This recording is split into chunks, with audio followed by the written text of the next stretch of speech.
Hello, beloved. Hope you are doing well. Glad to see you. Kind of see you. Oh, man. Let me go ahead and give you a bit of a preface as I am saying welcome to you. We have been off for, about 3 shows at least. I have, unfortunately, I ended up, as much as I've tried to be in denial, ended up with COVID. And I had it 2 years ago, but the issue for me is fatigue, and so I apologize in advance for any faux pas that I have or whatever. Um, but nevertheless, we are here and we're getting started, and uh, the information is important, and so I didn't want to, deny you the opportunity to be the smartest person in the room. So I've propped myself up as much as I can with green tea and other things like that. So gonna do my best to get us through this. This information is important enough for me to make this sacrifice. Even though I'm not feeling my best, it is important enough for me to try to get this to you. Now, we're gonna be leaving some things out. There were about 3 or 4 other messages, and it's chocked full of all kinds of resources. We were going to talk about Net Ruprecht and Satan Claus, or what you call Santa Claus. It will explain to you where Santa Claus and the reindeer came from through pagan gods, as well as him actually traveling with the devil instead of reindeer. It's just so much wonderful information. Wonderful to me because I feel like that's my job to, get this information to you. So anyway, we're going to be cutting this short because I have a break that I'm going to have to take because I have some family that's ill, so I'm going to have to do some traveling. But welcome, as always, to the Man Cave. You're hanging out with your knowledge junkie. I am your pastor and your friend, Pastor Jackie Jackson. I welcome you to the Apologetics channel. We're going to get down today, regardless of what's going on. I'm going to get this information to you. Want to remind you, as always, if you are watching this on YouTube, I am also on Facebook, and want you to like and share the information. If you are watching this on Facebook, would love it if you would like it, but also want you to subscribe. And that's a place you can leave any comments that you wish.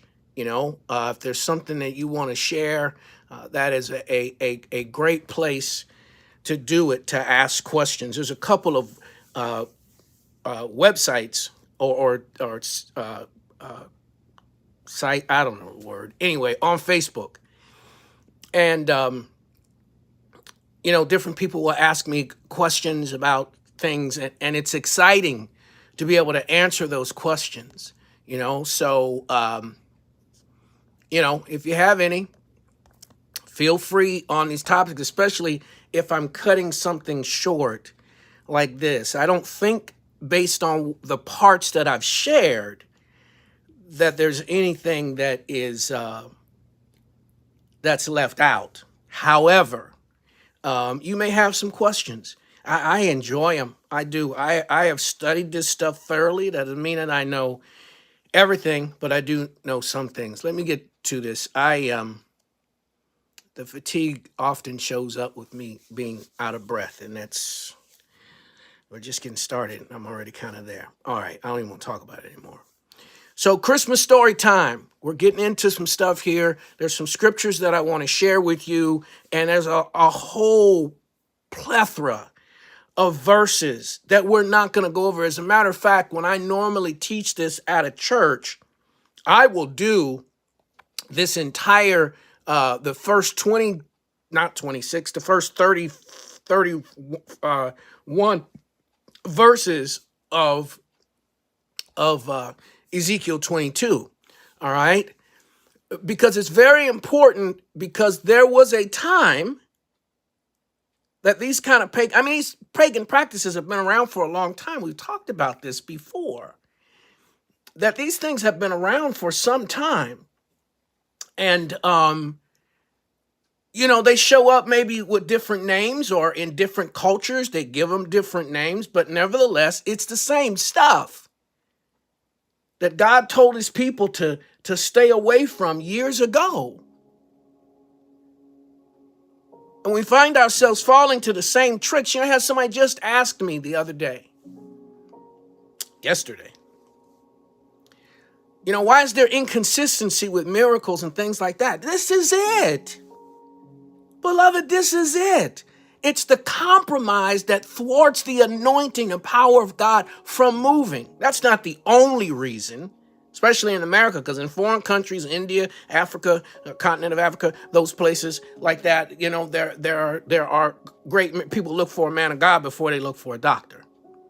So there are miracles that are happening on a regular basis. But in America, we trust in doctors first, but also there's this compromise. So God makes the statement. He says, her priests have done violence to my law and have profaned. I'd love to have a conversation with you about what profanity really means, but we'll talk about that some other time. And have profaned, meaning spoken against. My holy things, they have made no distinction between the holy and the profane, and they have not taught the difference between the unclean and the clean. They hide their eyes from my Sabbath, and I am profaned among them. Even though they say they worship me, they treat me like a disgusting thing. They don't follow my law. They don't do what I have told them to do. They're compromising. That when you read in the Old Testament, it talks about, they didn't tear down the high places. They worship God, but they didn't tear down the high. They just left the door open for just a little bit of sin.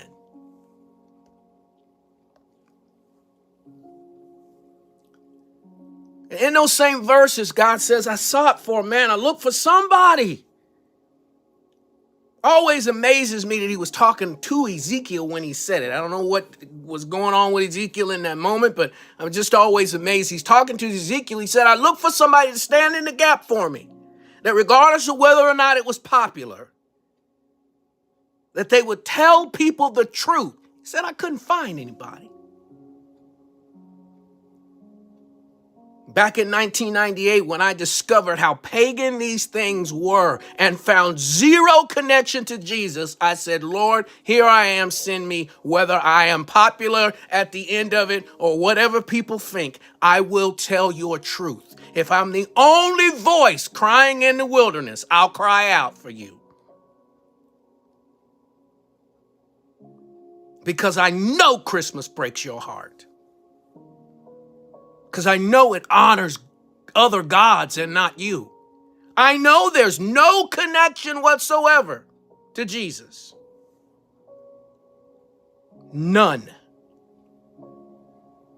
I challenge anybody, give me just one. Just one. One real connection. When he was born, the symbolism that's surrounding it all. I'm going to give it all to you today. Let me keep going. Take no part in the unfruitful works of darkness, but rather do what? Expose them. Expose them. Expose them. So we've talked before, and I'll mention this a couple of times, how this is connected to Nimrod. And his wife, Semiramis, setting up these false forms of worship under different names at different times of the year, most of it having to do with solstice dates, agricultural gods, Yuletide greetings, Samhain, Halloween, Astara, Easter. That's why Easter's not on the same date every year, because we're following a lunar system. We're not following the word of God. That's why it's a different date every year, because it has absolutely nothing to do with Jesus.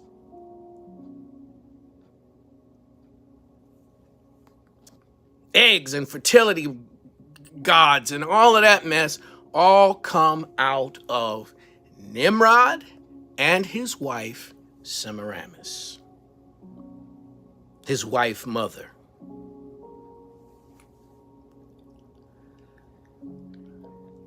And when Nimrod dies, they set up all of this, the shortest day and longest night of the year, December 25th. They set up all of this false pagan worship to honor Nimrod. But God says, don't be bound together with unbelievers.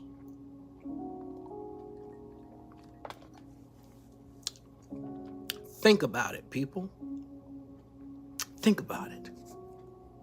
What's the connection? Right? Jesus says that we're going to be hated. Why do we all get along on Christmas? Because we're a Christian nation? If you believe that, I got an igloo I want to sell you in the summertime. No. Can I go set up a nativity scene at the courthouse most around this nation? No. Why? Because that has to do with Jesus. But why does the world get along with their church during Christmas? Because the tree and the Yule log and the ornaments and it has nothing. It's not when he was born. There is absolutely no connection to Jesus. That's why. Why doesn't the world hate us on December 25th? Because we're joining them. They're not joining us.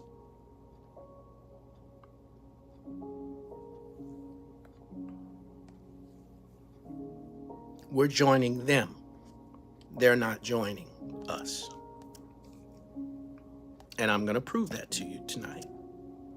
All right. So I've got some reading that I need to do. Let me start that. Oh, boy. All right. This will help. Let me put this up here for you. I've got a couple I'm going to add. So, I want to make sure this is, I don't want this to interrupt us. I can't get too loud tonight. Okay, Saturnalia, Mithra, Thor, the god Horus, Hare Krishna. That's where we're starting. Okay, Mithra, Saturn. This is Nimrod, by the way, and all of these are designed by Nimrod, again under different names in different places, but it's all the worship that chart that I showed you. Okay, and all of them have birth and resurrection stories. Anyway, Saturn, the god of the sun, god of agriculture, winter solstice, longest night, the birth of the unconquered sun was celebrated. It was created 1,000 years BC at least, and the celebration was on December 25th. Jesus ain't even born yet. Mithra, Persian god of light who drove away the darkness during midwinter festivals. Mithraism became an official religion in Rome and was also celebrated December 25th. Now, there's a whole, I won't take the time tonight, but there's a whole thing about Nero and his orgies and Mithraism.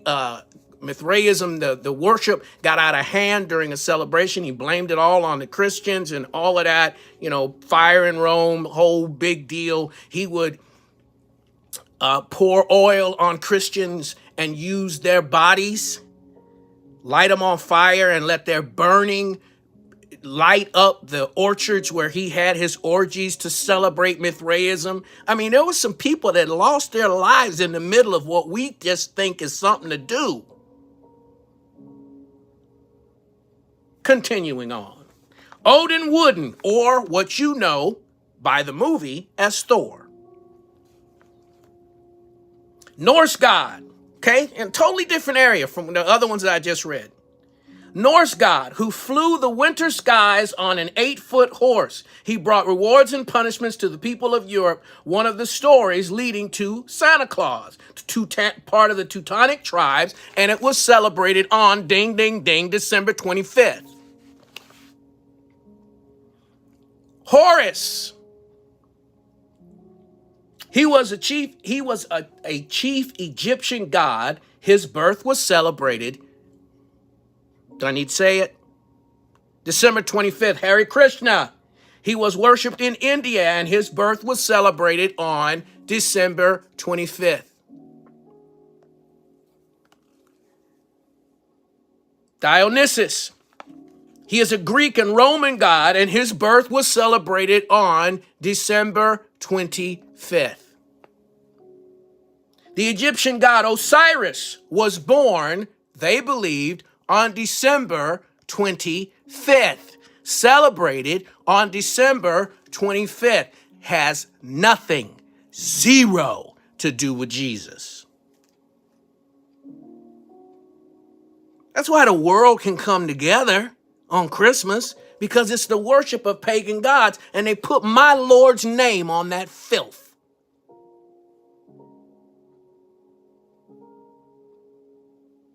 That is not when he was born.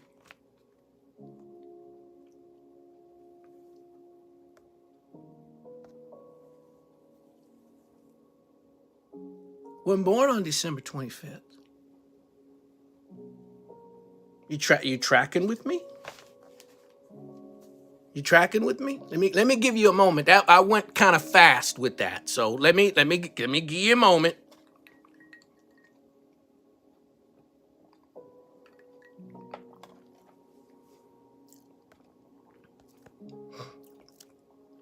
Because it's a lot to take in if you haven't heard this in any kind of sequence before.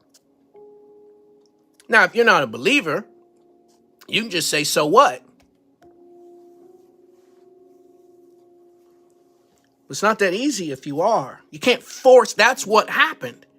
They forced his name onto, and I've said this over and over again. I'm saying it again, because I want to make sure that if you're listening for the first time, you are aware.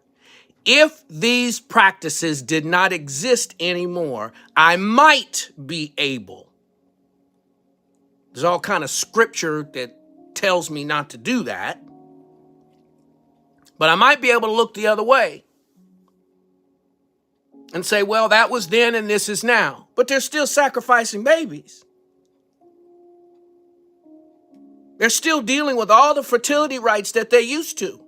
They're still kidnapping people and sacrifice. It is still going on.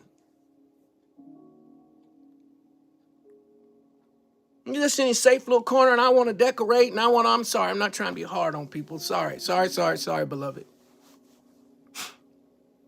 It's like we're in our safe little corner while there are people that are being sacrificed that are dying and we just want to have our fun. When the Bible says, don't do it. Christmas tree, he took care of that. didn't he? We went over that.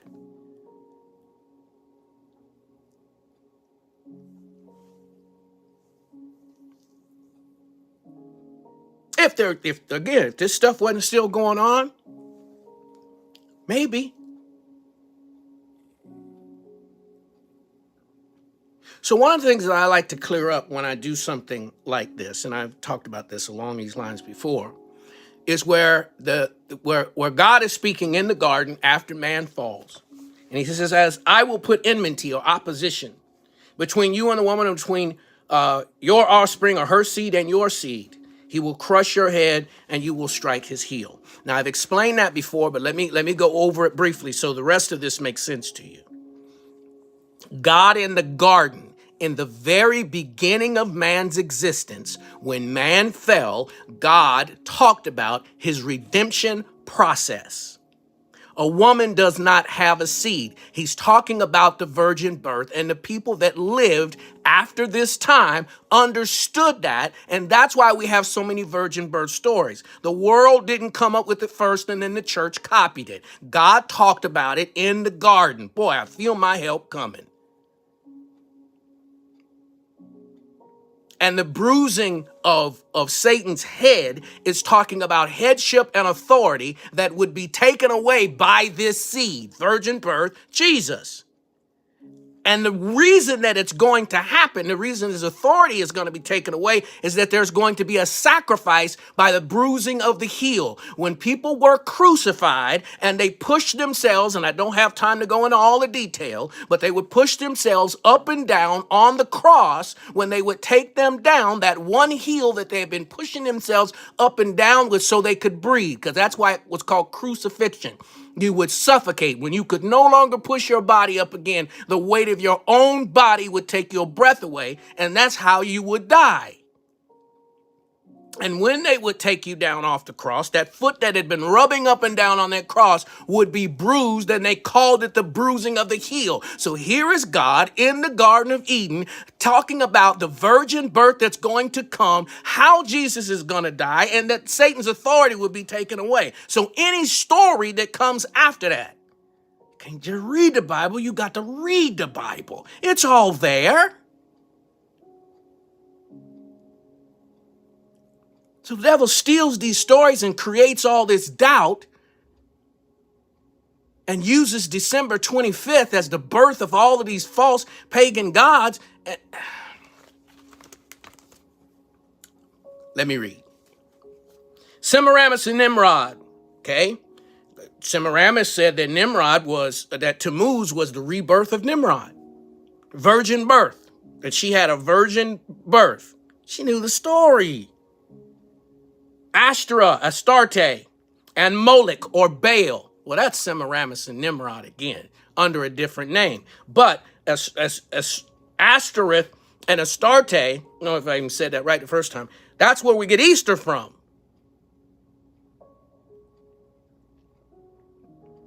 Easter, the god of fertility that represented a bunny that has many babies that walked around with an egg. Every time your children are Easter egg hunting,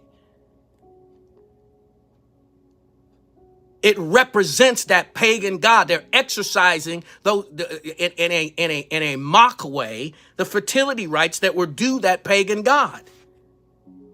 That stuff got brought into the church. Xingmu, the Holy Mother of China, she had a halo around her head. That's Semiramis. Ceres, Ceres, I believe. The great mother of Greece. Same thing. Aphrodite and Adonis, of Greece. Same kind of story. Cybele and Dionysus is in Asia. Fortuna and Jupiter in Rome. Devika and Krishna in India are, or they are known as their worship today, Isa and Iswara. Okay? All these are virgin birth stories that came after God told the virgin birth story. Isis and Osiris and Horus, some of those are already mentioned, right? In Egypt, God seated on the mother's lap.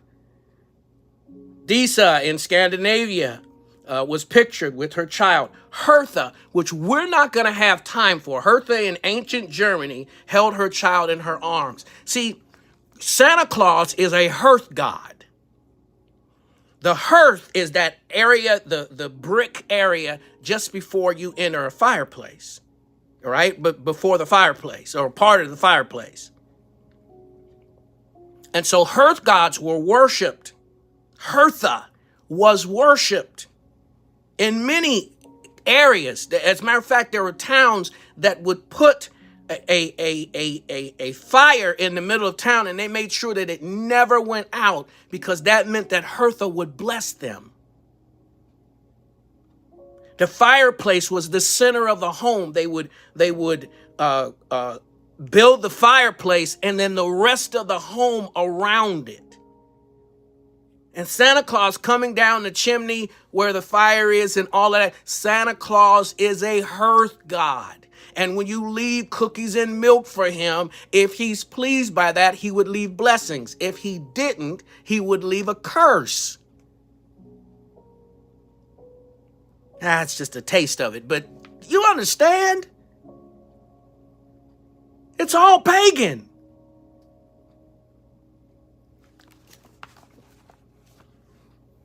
Perseus and Hercules, Greek gods of virgin birth. Zoroaster, Persian god of virgin birth. And again, this is all connected to Semiramis and Nimrod.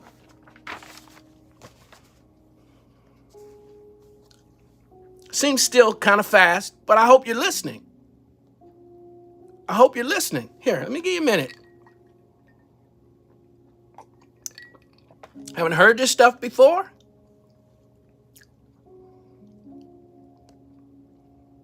It's false worship. It's all false worship. It's all false worship. It's nothing to do with Jesus. There is absolutely no connection whatsoever. That's why the world and the church seem to get along. These are all familiar objects. Tree, Yule log, mistletoe.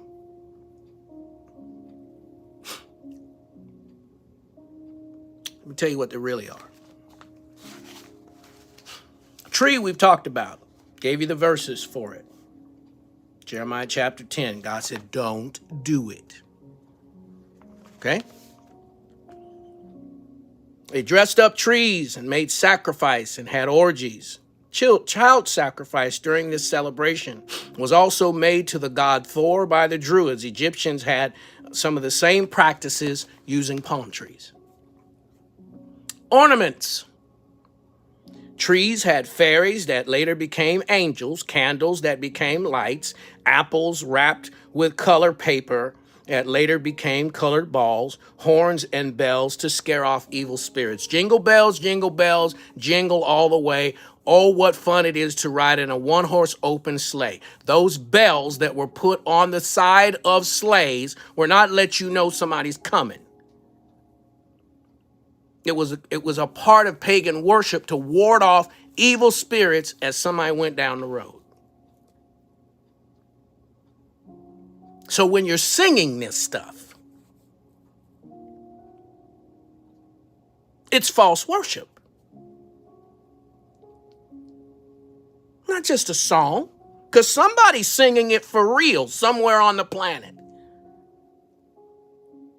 There are, you can, I'm not a Google kind of guy, to leave it just at that. But you can Google or go on YouTube and you can see some of these worship ceremonies walking right down to some of the streets in Europe. There are people in Arizona, they're gonna do their thing, man. They're gonna go out on the desert, they're gonna do their thing.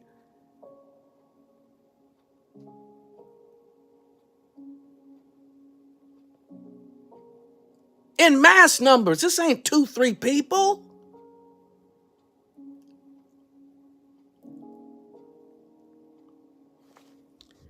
The Yule log. Oh, that's a big one. Right, telling people Yuletide greetings. You don't have any idea what that means. Most people don't. They don't have any idea what that means. You're just saying it. Yule is a god. When you wish someone Yuletide greetings, you are wishing them blessings in the name of that false pagan god. That is exactly what you are doing. You burn the Yule log, which is a phallic symbol. There are ceremonies that you can look up that are in Asia, places like that, where they have this phallic symbol. They will walk down. The 12 days of Christmas are 12 days of sacrifice, including human sacrifice. And we just on the first day of Christmas, we're just singing this stuff. You have my permission to Google it. Now, you can find anything you want to, right? That'll agree with you. But if you look up something, that's one of the reasons why I'm lamenting a bit of not being able to go into more detail and give you these resources, because I want to serve you that way. I want you to be able to look these things up with quality research, not just something you just Google, so that you can understand this stuff is real. I'm not making it up. And just because somebody else wants to put another name on it, that's what happened that caused the problem we have now. The Yuletide celebration represents the winter solstice, the Yule log, when burned for the purpose of celebrating the sun's rebirth, also called the light of the world. Holly. The ancient Druids believed the plant had magical powers just because it bore fruit in the winter. Druids believed that fairies that lived in holly trees would come indoors during the winter to allow the spirits to escape hardship. Mistletoe. Druid priests believed it had magical history. One of the things that would happen, and that's why this stuff ain't for the kids, one of the things that would happen is young men would set up a mistletoe, and the first woman that walked under it wasn't no come up and give a kiss. That's the cute stuff they use now. They would gang rape her.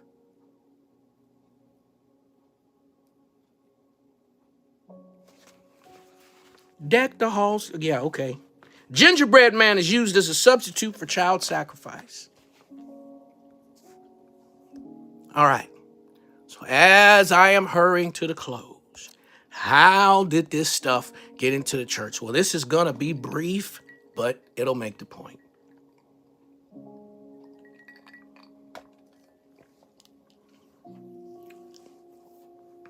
Do you know what I know from, it's a book about the origins of Christmas. Oh, sorry, y'all. Not feeling my best. Otherwise, I should have had a copy of it so I could show it to you. It does exist. St. Gregory, Pope Gregory I, was asked by St. Augustine on how to convert the ancient Druids to Christianity. Pope Gregory advised to accommodate, listen closely, in the ceremonies of the Christian church as much as possible to those of the heathen, thereby furthering the church's use of supplanting pagan midwinter festivals into the now official Roman religion. All right, so Catholic Church, there's a question that comes up. How do we get these pagans to just acknowledge us as the main religion? Well, you can keep your Christmas tree. We'll just give it another meaning in the Christian church, but you can keep it. You can keep your hearth god. We'll hang some stockings and do some other things around that are clearly, that already existed as pagan, but we'll put some Christian names on that. That's what this is talking about. Imagine this. I got a couple extra minutes. Imagine this. Imagine everything goes through the church. You don't become a king without going through the church, right? Imagine that the church is in charge, and tomorrow I come on behalf of the church and make an announcement that everybody, at least 3 times a day, maybe more, I might even add to it, has to bow towards Mecca. Now, you know that's Muslim. You know that has nothing to do with Jesus, has nothing to do with your faith. You know it's wrong. Because that's not the way that you worship. But now somebody tells you that this is what you have to do because they want power. Maybe they don't want to be persecuted anymore. There's a lot of persecution that gone on in church. I ain't trying to blame anything on the Catholic Church. I'm just telling you, I'm a historian telling you the story.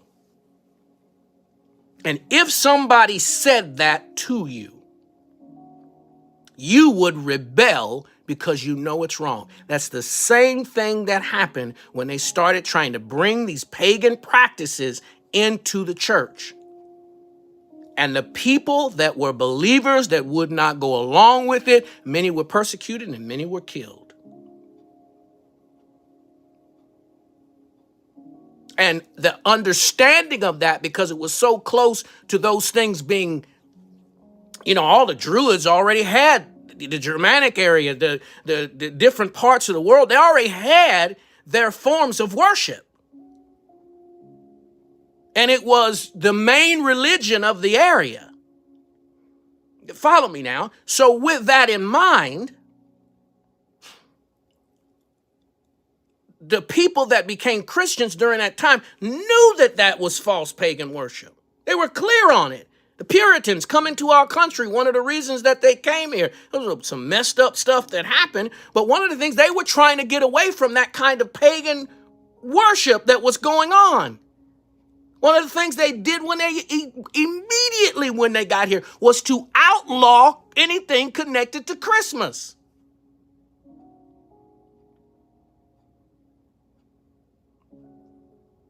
Anything connected. And the very thing that they were trying to get away from has eased its way into the church. And it's so common. Now, only been around over 100 years, a little over 100 years. We think that this stuff has been going on forever. No, it only slid into the American church a little over 100 years ago. But all you need is a generation to pass. And now it's become so common that we're putting up lights and doing bulbs and Yuletide greetings and Santa Claus, who's the god of earth. We got all of this stuff that we've got going on that has absolutely nothing to do with Jesus. That when somebody like me comes along and says, hey, this ain't right and it's not of God, it sounds so foreign to the ear. I've had people actually say to me, don't bother me, but people that have said that I don't love God. When you walk into their house and it's full of pagan symbols, they're everywhere.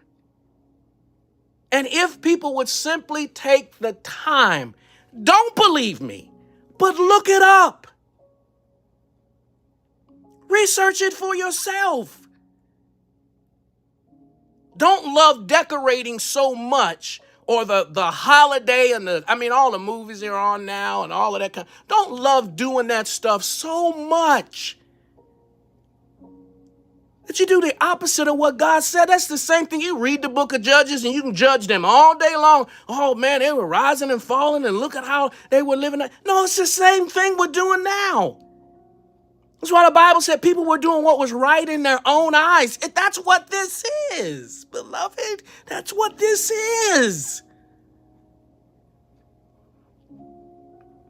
And Ezekiel and Jeremiah and Isaiah tried to warn the people that this is not. Ezra trying to warn people. Nehemiah trying to warn people. This is not the way God designed his worship. He's not trying to get you to live in a box to bind you up, but he certainly does. He said, I'm a jealous God.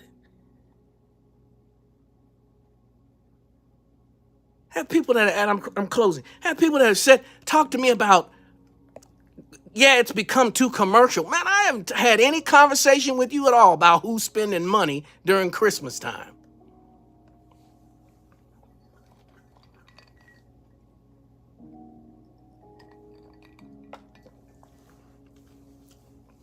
You catch a good sale, enjoy yourself. Your mama got a good pecan pie, go on where the pie is. But don't get these pagan gods any of your time. Know the truth. It's not just arbitrarily I've decided it's December 25th whenever I decide, sure, I worship the death, burial, and resurrection of Jesus Christ every single day.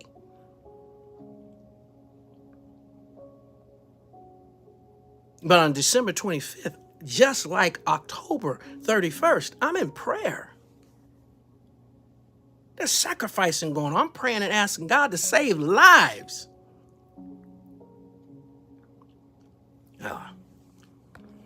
I'll be back next Wednesday, this Wednesday, but it's going to be a flip. I'm finished with Christmas, and I am going to go back to what we were talking about, making the connection between changing the color of Jesus and the result. So I want you to join me for that, and to remember that I'm here every single Monday. I'm Pastor Jackie Jackson. I appreciate your time. This is the Urban Apologetics Channel.